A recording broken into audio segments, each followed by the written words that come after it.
the dinghy originally had a patch in it, and the people who put it on, I'm almost positive, did not use the proper type of adhesive. This is a Hypalon dinghy, and it doesn't do well if you try to use PVC adhesives or contact cement or something like that.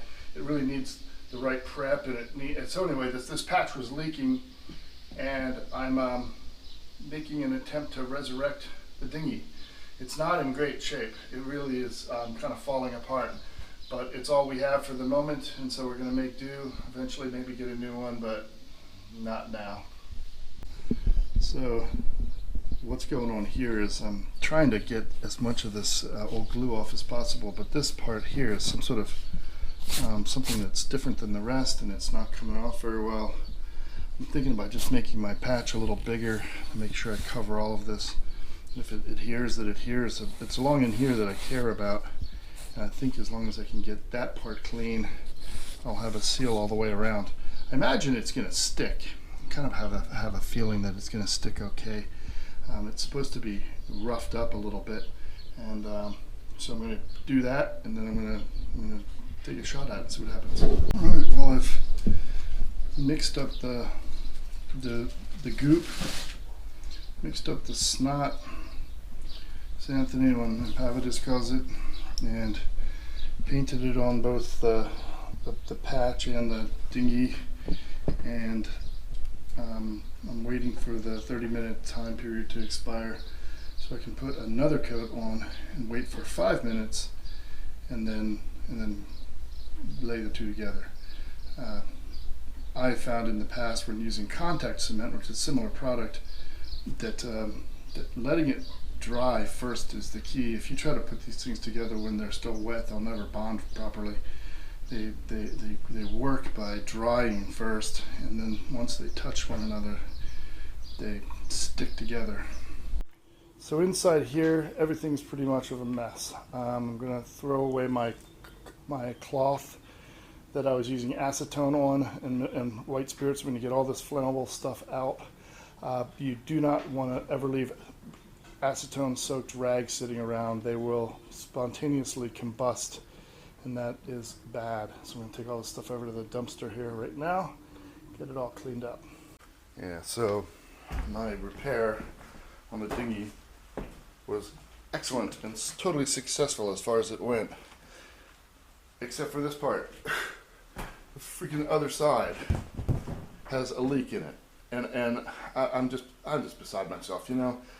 Every single one of these projects that we've had that I've taken on this year have just turned into a nightmare in some way or another. There's not a one that's really gone smoothly, and I just feel like demoralized oftentimes by it. I see other people working on their boats, and they don't have these types of problems. They don't have just absolutely seized fasteners and dinghies that lose air all the time, or outboards that don't really run reliably. It just seems like our stuff just for some reason doesn't work, and it really gets to me sometimes. It's just so hard to get this stuff to function. And I'd like to say it was, we have a slightly older boat, but it's not that. It's just things, that pumps and things like that just suddenly spring a leak and start dripping. And they're new, relatively so. As far as this dinghy goes, this requires that it's raining out. Of course, we've got 2 days to launch. Today and tomorrow really are only work days, and Wendy's going to come down here. We're going to blow this thing up, and she'll start throwing some soapy water on it and trying to find out, where it's leaking from. And once we've got that figured out, I'll see if I can't put another patch on it. Assuming that we can. It's a big leak. This was blown up. It lost a significant amount of pressure within hours of being pumped up yesterday. Yeah. So here's what I'm talking about. We're taking this dinghy out. Wendy's carrying the front. I'm carrying the back. Wendy stepped right on top of that stand and went down hard. And the dinghy landed on top of her. By some miracle, she wasn't actually really hurt. more just kind of bummed out. And so we're just, you try your best to not have these things happen, and that they just do. So anyway, dodged a bullet on that one. So apparently Dingy appreciated my blood sacrifice because she's shown me where the other holes are. So we've got 2 of them. Soap the boat down, and then you can see where it bubbles out. There, and up front, scratch. So, show those to Kevin, and he can re-repair them. Well, while I was at the channelry spending money, Wendy was able to identify this area here and this little pinhole here as the 2 places that are apparently leaking air. There may be others, but we found these 2, and I'm gonna do a patch on this, and then I'm gonna do another one, obviously right over here, and we'll see how that works out. I suspect that maybe, this is where the davits come across, and so this area might be getting abraded. I'm gonna do a slightly bigger patch. I'm gonna take it all the way up and do a U like right there, and that way it hopefully will strengthen that whole area up. And, so here I've taped off the area. I've got my patch all set up. I used a drill with a flapper wheel to take off as much of the old adhesive as I could. I think that was just aqua seal that we had put on there, so it wasn't really the right stuff anyway.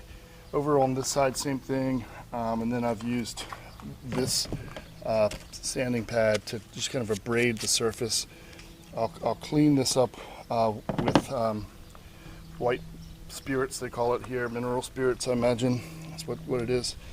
And then I'll start mixing up the first batch of glue. So as it turns out, the Prop Speed kit does not really include the cleaning wipes. So I'm just having to use acetone. I don't have anything better around. And we hope that works, and if it doesn't, we'll reapply it at some later date. We had to order this kit in, not easy to find in Greece. Took a week to get, and so we're just gonna do what we can do.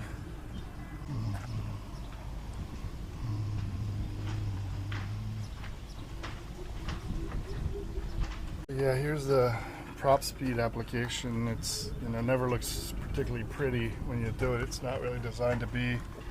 It's got the clear coat on it now, and yeah, it's I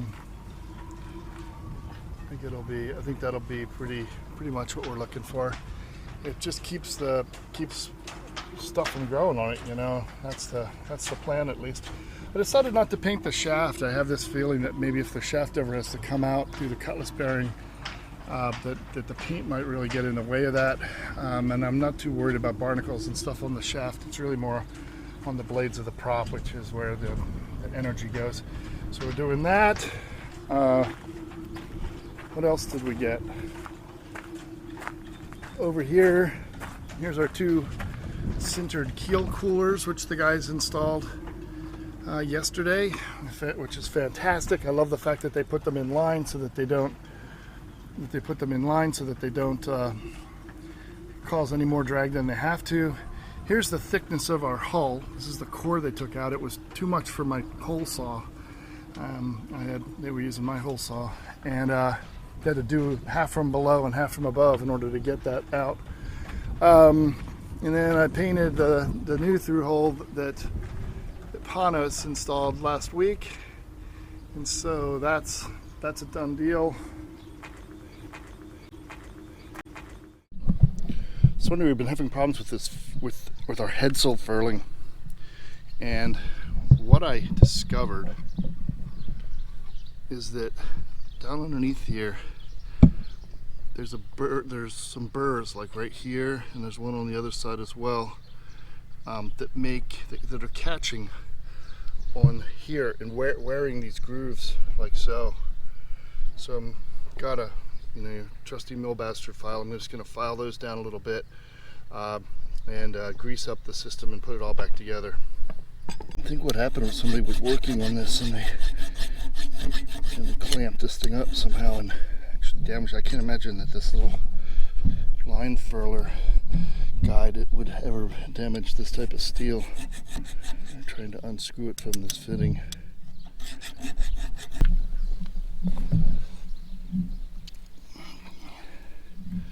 It's called a stopper knot. You just give it 2 wraps around your finger, and it's better than a square knot because you can untie it. A lot easier to untie.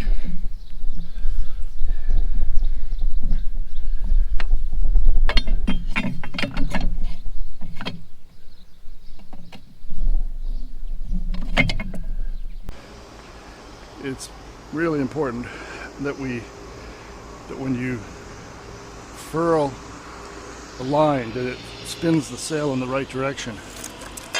If you don't wrap this up first, if you don't get this all onto the drum, then once the sail's up, you're looking at having to roll it manually, which is virtually impossible to do even if there's no wind.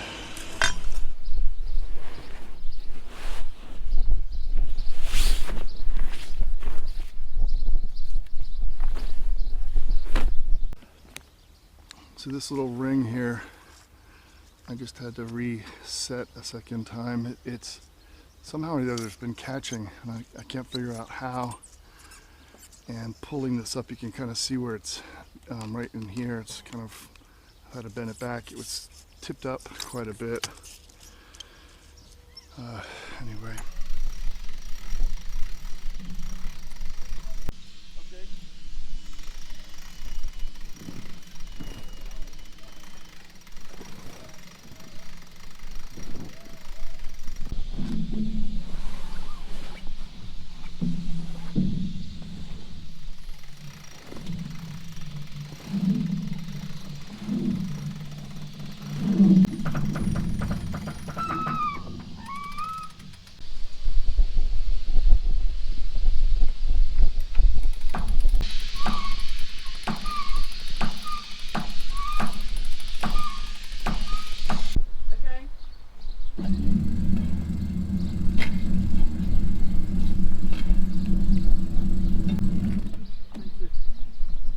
Sheet's tight. Hang on, hang on.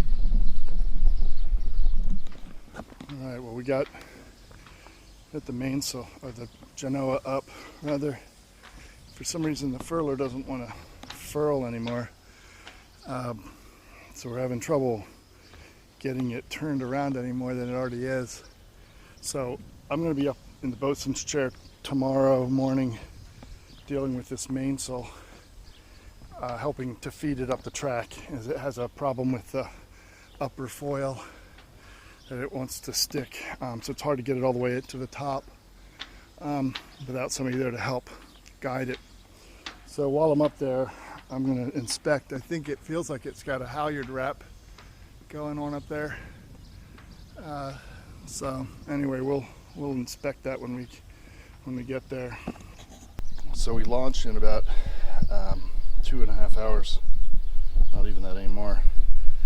So we have Wendy's putting our mooring lines out, dock lines, and then she's setting the fenders up so that when the travel lift drops us in the slipway, we're all prepared.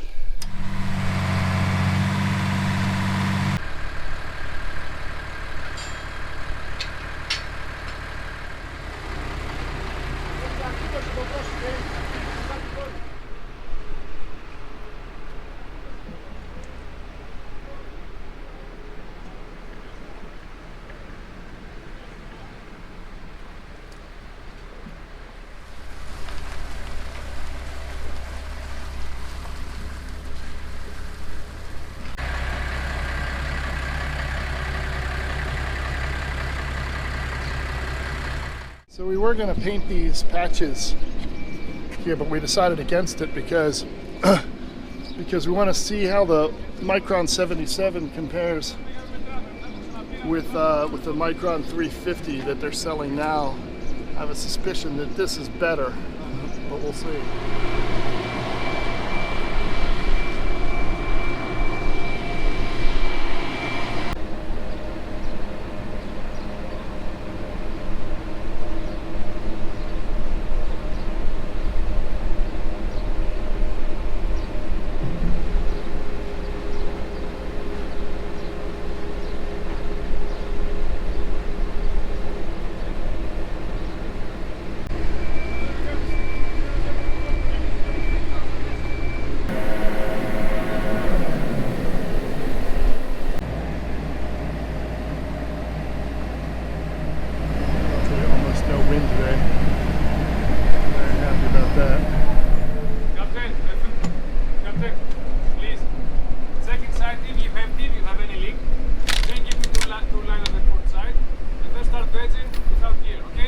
So what's that?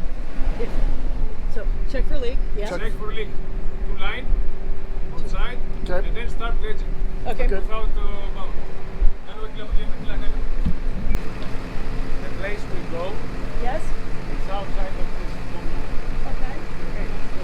So when we go there, I need all your fingers down to touch the water. Water. Yes. And 2 lines to touch. Okay. And then we put the strings and everything. Okay. Okay?